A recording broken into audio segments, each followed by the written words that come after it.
Dr. Ahuja just told me some time back that when he was teaching one of his courses of international law, and in particular on the International Law Commission, one of the students said, it is very boring. I have to make a confession. Probably other members of the commission do not agree with that, but I would make a statement here that you really have to be boring to become a member of the International Law Commission. So I have to probably ensure that I either bore you to death so that you fall asleep and don't ask me any questions at the end. But we will see who succeeds, whether I am more boring or you are more resilient. I must say it is indeed a great honor to be here, firstly in this institution which has a rich tradition and history. I come from Maharashtra and we have had tradition of freedom fighters. And I remember on one occasion when I was sitting with the Vice Chancellor, he very proudly told me that Shahid Bhagat Singh was imprisoned next to his office. And I'm sure he's going to show it to me today. A promise which he keep today. So, it is in a sense a pilgrimage, a place of pilgrimage for anybody who lives in this country. Getting an opportunity to speak at such a university with a very long historical tradition is itself a great honor. Secondly, this Samvad series itself has its huge reputation. And why I feel exceptionally honored again is because Professor Ved Nanda came here and delivered a lecture. He was also a mentor for me, a father figure, an inspiration. Because what I always learned from him is international law scholarship has to be sterling, unmatched. But more important than that is humility. I'm not sure I could match on either of those, but I'll try my best and at least try to match those candidates. And thirdly, I'm also grateful to Think India, which was involved in this whole process of ensuring that we meet and ensuring that they chase me and hunt me down, because that's a bit of a task. I travel a little too much, so I'm always in some part of the world. So I often funnily say I spend more time on the aircraft than on the ground. But today's topic is quite important. Codification and progressive development of international law.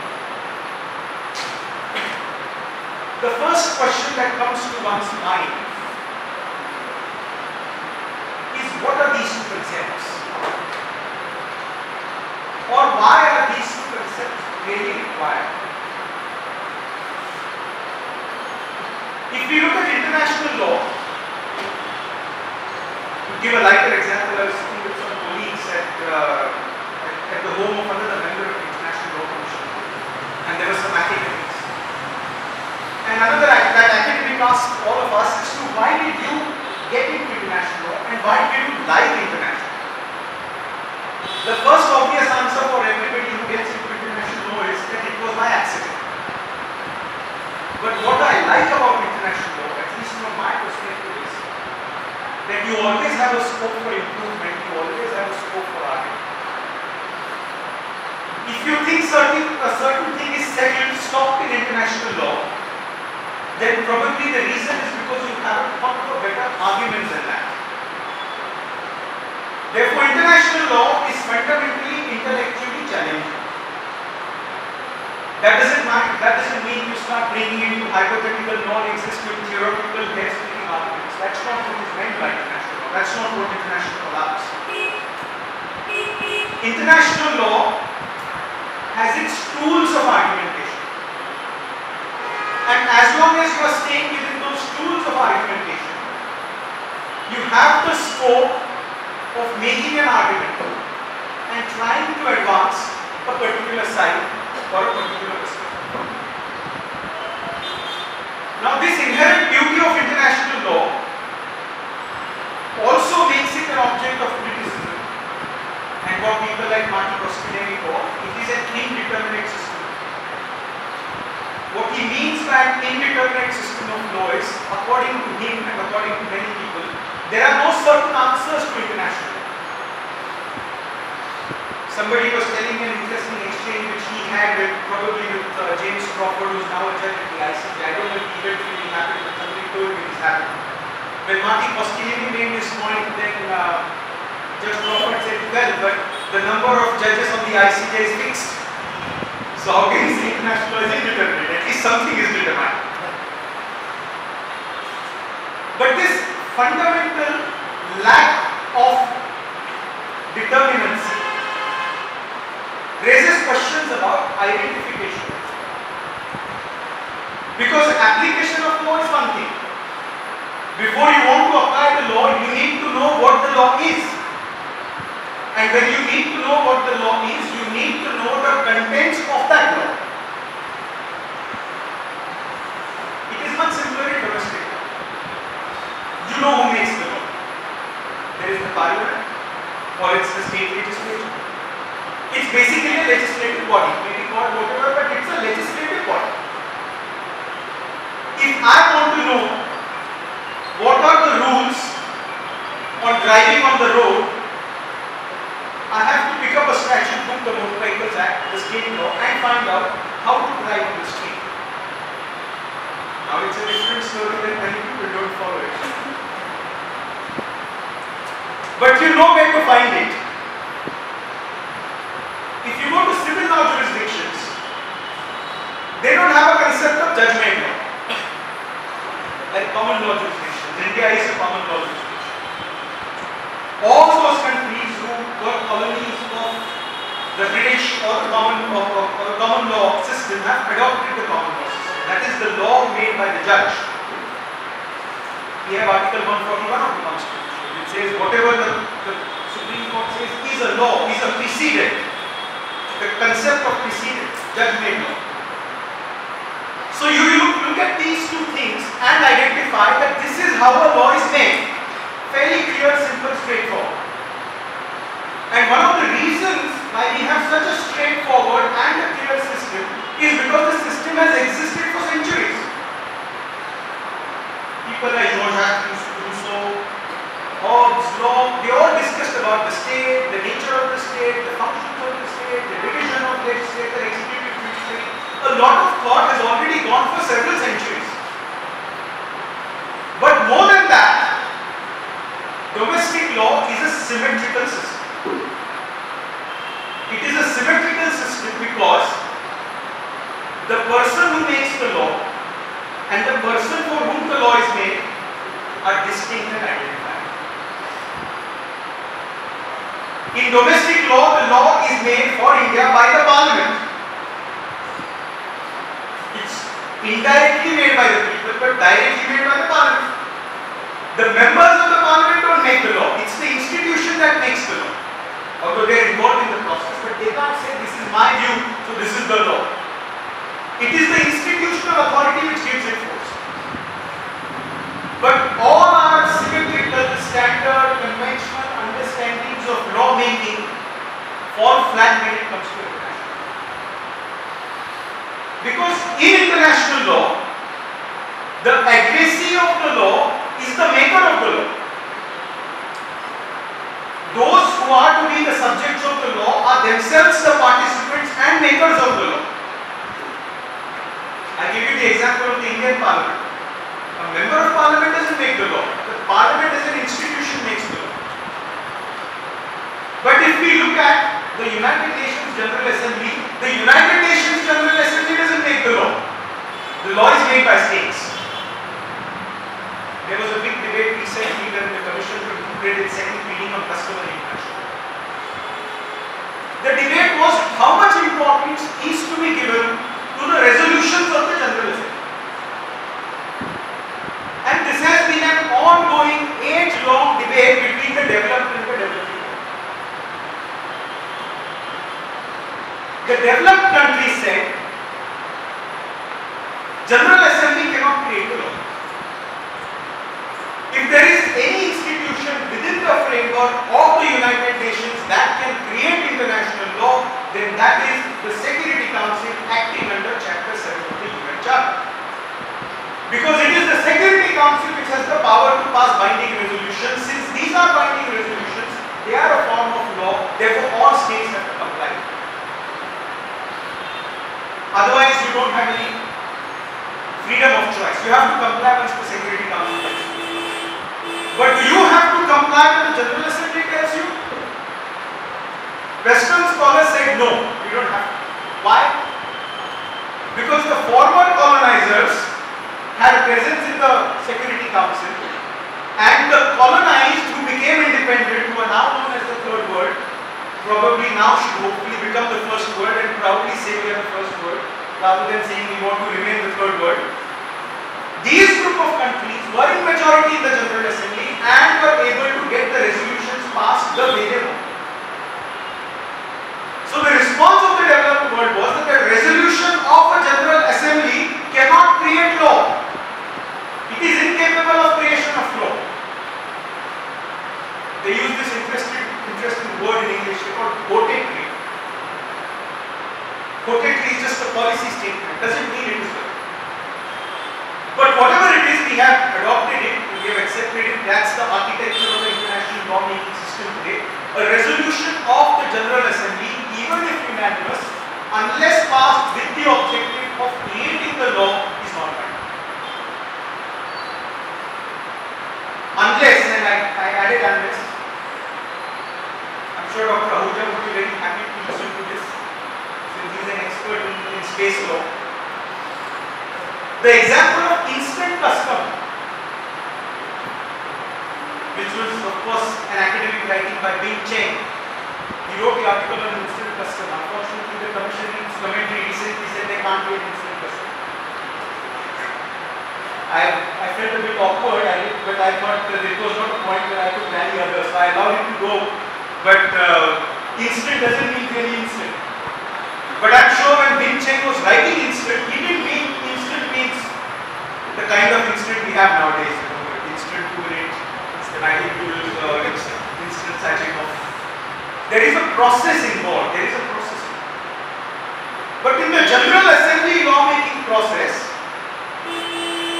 assuming we are in a situation where the entire General Assembly unanimously passes a resolution saying that this is binding and we treat it as binding, then that resolution would get the character of a customary international law. Otherwise not.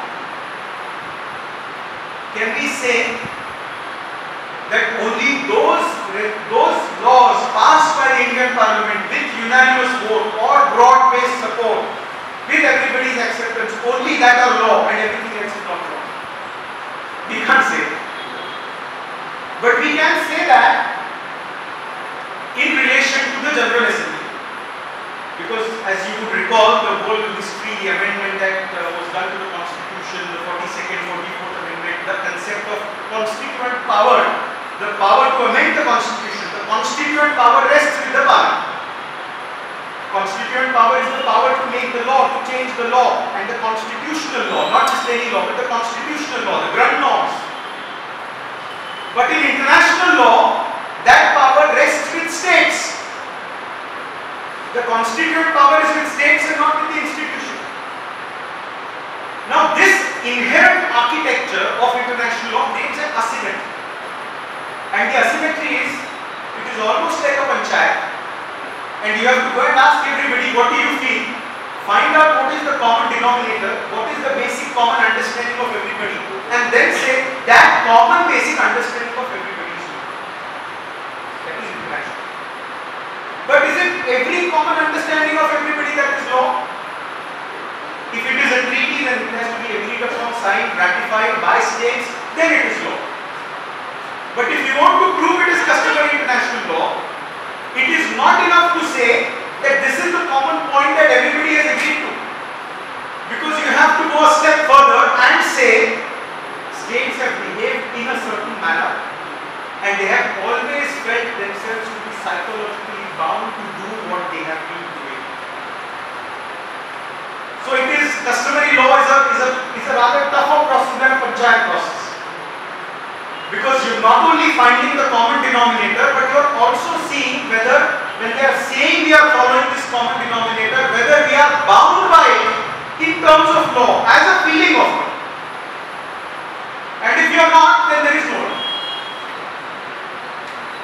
Now, if this is how international law is created, to identify. It's almost like a moving target. You must have ever played those video games. You have a stationary target, you shoot at it. It's easy. A moving target is where target is constantly moving and then you have to shoot.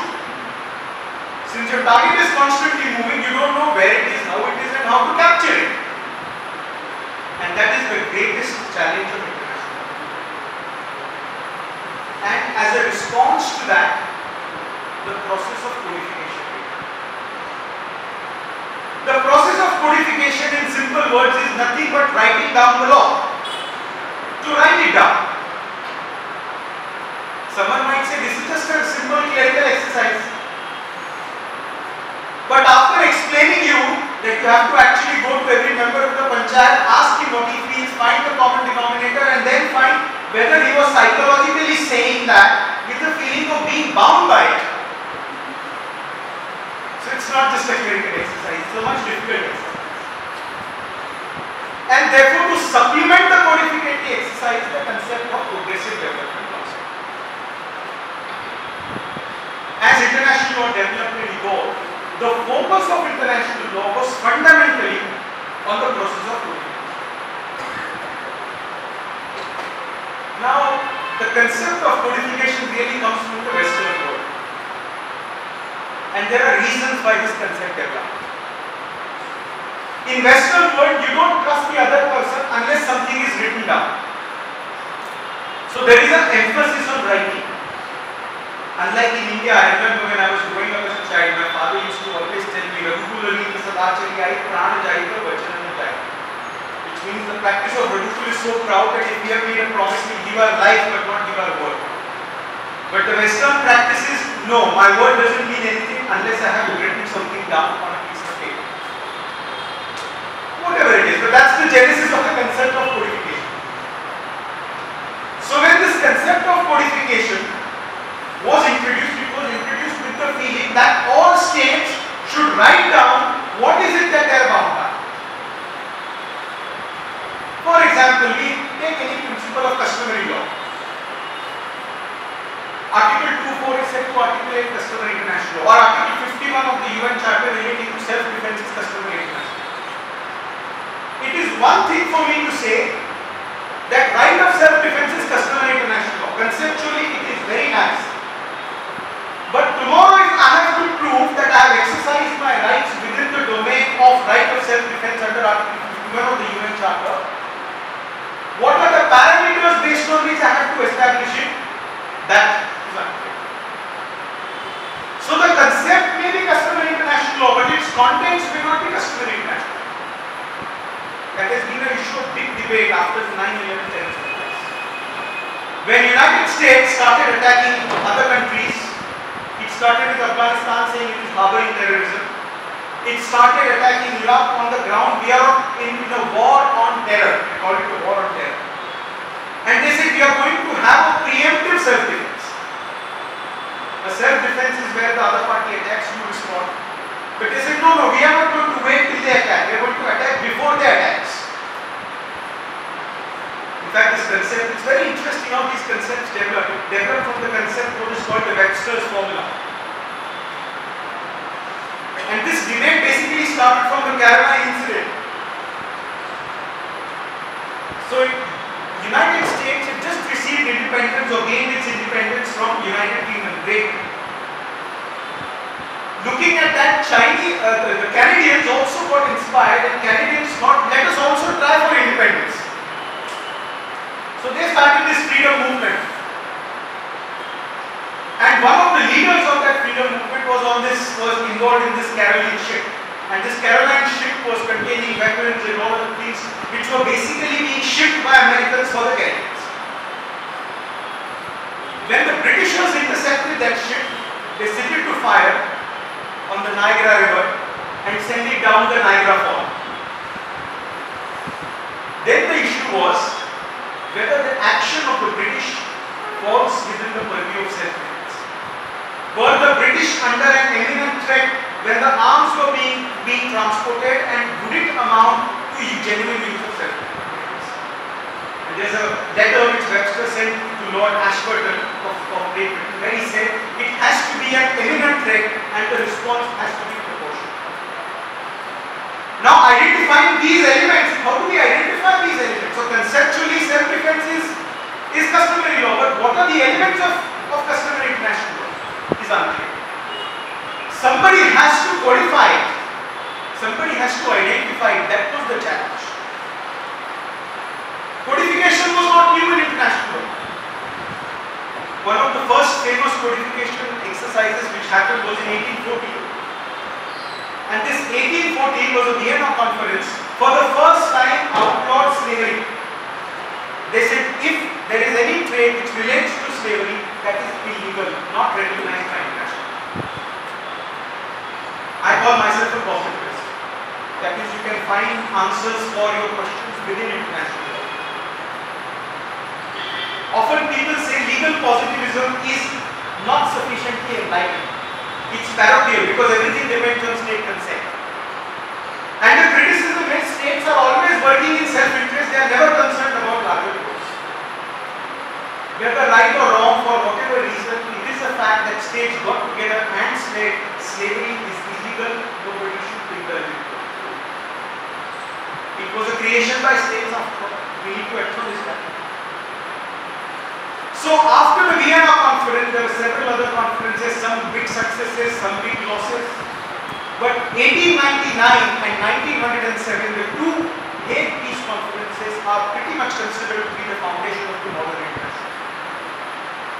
For the first time, binding dispute resolution on a multilateral basis was done through the creation of the Permanent Court of Arbitration.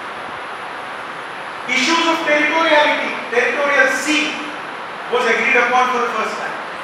It was eventually developed by the International Law Commission, was given much substantive shape by the International Law. Nationality issues were codified in the Hague Peace Conference. While codification was being done by states, on the other hand, in 1873 there were two private bodies that were created. Institut de Droit International, Institute of International Law, the IDI. And International Law Association. These were private bodies which got together and started codifying law. Why codify? Napoleon's code is considered to be one of the early codification processes. It was a huge code, and that's how civil lawyers are obsessed about creating codes, writing down everything. The objective behind codifying is to give clarity. I gave you the example of concept and elements. If you want to find elements of a certain legal rule, if it is codified, it is clearly available. You can look the text and say, these are the contents of that rule. It gives certainty, it gives stability, and more than that, it gives uniformity. Which means, a rule of law would be same for everybody. If it is uncodified, every state can interpret it differently. I was giving you the example of the United States using force in Iraq. Apart from using the legal argument that the Security Council resolutions passed at the time of attack on Iraq were still valid, some scholars even argued that the customary law right of self-defense has expanded. And because customary law right has expanded, therefore United States can have a preemptive self-defense. If the contents of self-defense were codified, United States could not have made this argument. Because the understanding of United States of self-defense and the understanding of other countries, including India and China, of self-defense is different. But how does that get unified? It gets unified through the process of codification. But nothing is all roses all the time. Codification also has its drawbacks. Once you have written down the law is incapable to take into account the developments in the field which would take place. And often the law may not be capable to capture the complete developments in the field. If you read the preamble of the Vienna Convention on the Law of the Treaties or Vienna Convention on Consular Relations, the last sentence is, this is without prejudice to customary international law which exists in relation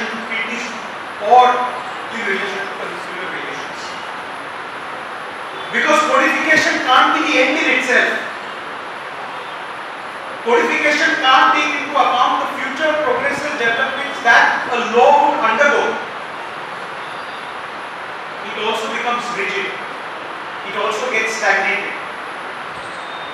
So there is always this challenge of finding a balance.